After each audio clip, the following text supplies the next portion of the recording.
Hello and welcome back to Indianapolis Motor Speedway. I am IndyStar and USA Today motorsports reporter Jim Ayello, and I am joined by IndyStar columnist Gregg Doyel. Greg, we just watched Simon Pagenaud win the 103rd running of the Indianapolis 500 in what was an epic shootout at the end. I don't know what you thought of that, but he and Alexander Rossi just went toe-to-toe for the last 10 laps, I think giving fans, it wasn't maybe the most exciting race the first 100, but I think they gave fans everything they could hope for at the end.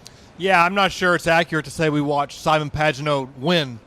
We saw Alex Rossi not win.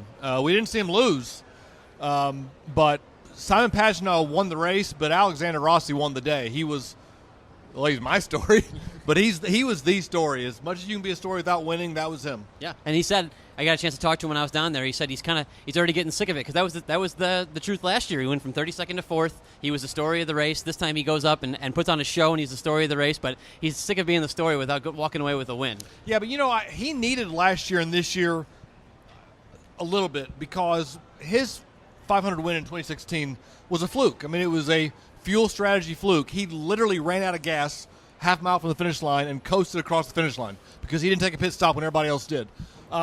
He won, that's great, but it was a fluke. So people wondered, how good is he? And people who pay attention have stopped wondering, but today was, I mean, like I knew he was good, but today was eye-opening. He's, holy cow, he's, from a pure talent standpoint, he's as good as there is on that racetrack. I mean, he's real good.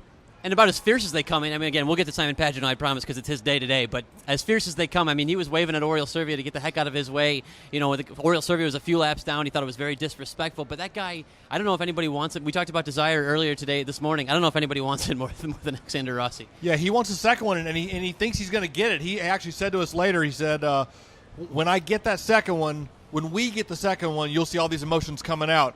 Not if we get a second, when. He knows he's a 500 savant in some ways. He's been here 4 times and should have won 2 or 3 of them. I don't doubt him, but that's like I said, the story of the day is obviously going to be Simon Pagenaud and Roger Penske. Roger wins his 18th Indianapolis 500. I got a chance to talk to Michael Andretti, who said, he told me a couple years ago when Sato won, he said he wanted to try to catch Roger. That was his goal.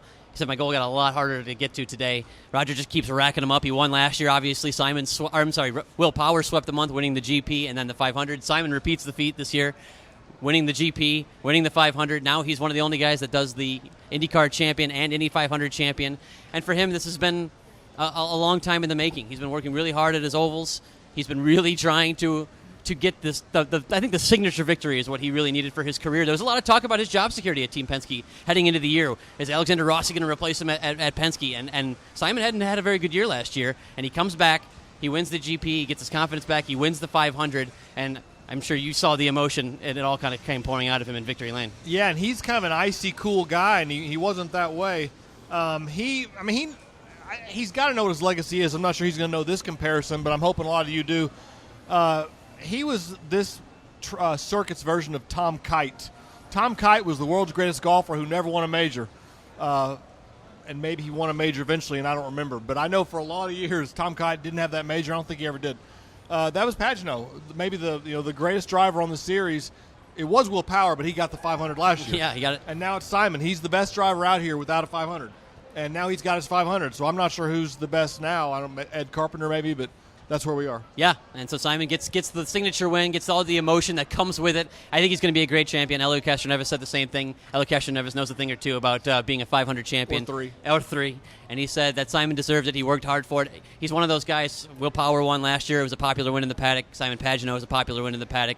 I think it's a popular win for everybody because there's a lot of emotion there. You like to see these guys freak out when they win, and I think Simon did that and delivered one heck of a show. I think that was some really fantastic racing. I don't know about you, but I was on the edge of my seat at the end of that race. I was, and I don't normally do that. I really don't. I don't get all that wrapped up into whatever I'm covering, but I was lumps in throat and all that stuff because it was a pass. It was back and forth. It was, it was like a heavyweight fight. It was slug. It was crazy, and Rossi just needed a little more horsepower. He said, "My car." I don't really understand this. He goes, "My car didn't have the horsepower. I wasn't fast enough." Well, you passed him twice. Yeah.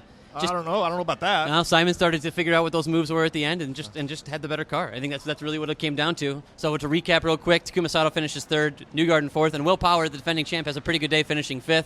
And the guy, Ed Carpenter, really thought he was going to have something today, finishes 6th. I'm sure he's very disappointed today. Yeah, Ed comes here needing this Everybody else wants it. He needs it. Local kid and all that, and then he's a great qualifier and acquits himself well in the race. And I think the grandstands here, I think he would have been the most popular winner here. In fact, I know he would have been. Just didn't happen, and I don't know how many more chances he's got, but we got to show. We didn't get the winner they wanted, but they got to show. Yeah. And he got a good, I was going to say, Ed'll be back next year. I'll give it another shot. We'll be back next year with a lot more coverage, even though we have plenty of coverage coming for you guys up on IndyStar.com and USAtoday.com. So go check it out. Thanks for joining us.